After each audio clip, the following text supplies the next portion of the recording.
അത് അയിമ്മത്ത് പഠിപ്പിച്ച തൗഹീദല്ല, അത് ഖുർആൻ പരിചയപ്പെടുത്തിയ തൗഹീദല്ല, പ്രവാചകൻ ഹബീബായ റസൂലുള്ളാഹി സ്വല്ലല്ലാഹു അലൈഹി വസല്ലം പഠിപ്പിച്ച തൗഹീദല്ല. ഈ ഡെഫിനിഷൻ നിങ്ങൾ എവിടെ കൊണ്ടെത്തിച്ചു എന്ന് അടുത്ത ക്ലിപ്പിൽ നമുക്ക് മനസ്സിലാക്കാൻ സാധ്യമാണ്. വാഗ്ദാനം ചെയ്ത വിജയം നിങ്ങൾക്ക് നൽകണേ യാ റസൂൽ.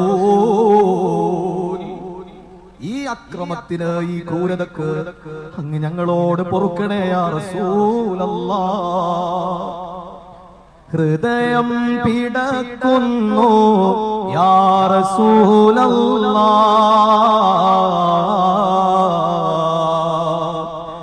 ഇനിയും പാപമാലേ നടക്കുകയില്ല. ഇവനൊരു തൗബയുണ്ടോ യാ റസൂലല്ലാഹ്.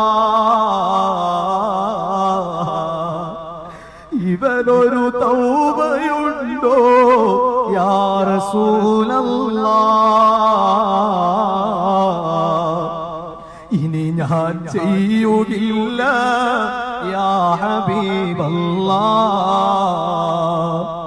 ഇതുപോലെയുള്ള ആയിരക്കണക്കിന് വരികൾ മൗലിദുകളിലുണ്ട്, ആത്തീബുകളിലുണ്ട്, പക്ഷിപ്പാട്ടിലുണ്ട്, കുപ്പിപ്പാട്ടിലുണ്ട്, ബുർദബൈത്തിലുണ്ട്, ഇവരുടെ പുസ്തകങ്ങളിലുണ്ട്, പ്രഭാഷണങ്ങളിലുണ്ട്. അല്ലെ, ഇത് നമ്മൾ കണ്ടുകൊണ്ട് ആരെയും ചിരിക്കാനോ കൊച്ചാക്കുവാനോ വേണ്ടിയല്ല. ഗദ്ഗതകണ്ഠനായി പ്രസംഗിച്ച ഉസ്താദിനെ പോലും നമ്മൾ ഒരിക്കലും പരിഹസിക്കുകയല്ല. പിന്നെയോ സഹോദരാ, മടങ്ങണം. നിങ്ങളെ ആരോ പറ്റിച്ചിട്ടുണ്ട്. ഷിയാക്കളുടെ ഇടപെടൽ നിങ്ങളിൽ സ്വാധീനമുണ്ടാക്കിയിട്ടുണ്ട്. പരലോകത്ത് ഒരിക്കലും രക്ഷപ്പെടാത്ത ശിർക്കിലാണ് നിങ്ങൾ അകപ്പെട്ടു പോയിട്ടുള്ളത്. പാവപ്പെട്ട ആളുകൾ കണ്ണിൽ നിന്ന് സജലമായി കണ്ണീരൊഴുകി ആമീൻ പറയുന്ന കുറെ പാവങ്ങളെ നമ്മൾ കണ്ടില്ലേ. അതുകൊണ്ട് സഹോദരങ്ങളെ, ഇവിടെ സംസാരിച്ച സമസ്ത ഉസ്താദന്മാരുടെ വാദം പോയി എവിടെ എത്തിയെന്ന് ചോദിച്ചാൽ നിങ്ങൾക്ക് സ്ക്രീനിൽ കാണാം. നോക്കൂ, നിങ്ങൾ മാസിക എന്ന് പറയുന്ന 2027 ഡിസംബറിൽ ഇറങ്ങിയ അവരുടെ ഒരു പത്രമാണ്. ആ പത്രത്തിൽ എന്താ പറയുന്നത്? നബി സല്ലല്ലാഹു അലൈഹി വസല്ലമയോടല്ലാതെ ചോദിക്കാൻ അർഹതയില്ല എന്ന്. നമുക്ക് പ്രാർത്ഥിക്കാൻ ചോദിക്കാൻ നബിയോടല്ലാതെ അർഹതയില്ല. അല്ലാഹുവിനോട് ചോദിക്കാൻ റസൂലുള്ളാഹി സ്വല്ലല്ലാഹു അലൈഹി വസല്ലമക്ക് മാത്രമേ അധികാരമുള്ളൂ. അത് അല്ലാഹുവിലേക്കുള്ള കവാടമാണ് എന്ന്.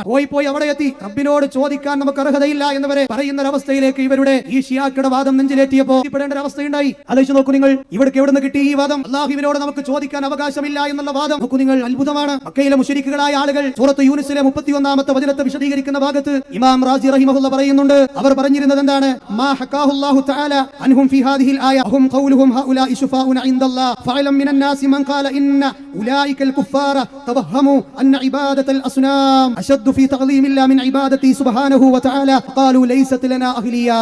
മക്കാ മുശ്രിക്കുകളുടെ വാദം അങ്ങനെ തന്നെ അൽ ഇർഫാദിലേക്ക് കോറി വെച്ചിരിക്കുകയാണ്. അതായത് നമ്മളൊക്കെ പാപികളാണ്, അതുകൊണ്ട് റബ്ബിനോട് നമുക്ക് തേടാൻ അവകാശമില്ല എന്നാണ് മക്കയിലെ മുശ്രിക്കുകൾ പറഞ്ഞിരുന്നത്. അങ്ങനെയാണ് അവർ മഹാന്മാരിലേക്ക് തിരിഞ്ഞത്, അങ്ങനെയാണ് അവർ ലാത്തയിലേക്ക് തിരിഞ്ഞത്, അങ്ങനെയാണ് അവർ ഉസ്സയിലേക്ക് തിരിഞ്ഞത്. അതേ വാദമല്ലേ ഇവിടെ എത്തിപ്പെട്ടത്? ഈ യാഥാർത്ഥ്യങ്ങൾ പറയുമ്പോൾ നിങ്ങൾ ഞങ്ങളെ മുശ്രിക്കാക്കി എന്ന് പറഞ്ഞിട്ട് എന്താ കാര്യം? ഹാബ് സഖാഫി മലപ്പുറത്ത് നിന്ന് വാഹനം കയറി ഇവിടെ വന്നത് എന്തിനായിരുന്നു? ഈ നാട്ടിലുണ്ടായിരുന്ന തൈക്കടപ്പുറത്തുള്ള സമസ്തക്കാരുടെ മനസ്സിൽ ജാഹിദുകളെ ഒരിക്കലും അടുപ്പിക്കാൻ പറ്റാത്ത വിഭാഗമാണെന്ന് വരുത്തി തീർക്കുന്ന പ്രഭാഷണമായിട്ടല്ലാതെ അദ്ദേഹത്തിന്റെ സംസാരത്തിൽ നിന്ന് ഒരു നന്മയും വല്ലാഹിയാണ് ഞാൻ കണ്ടില്ല.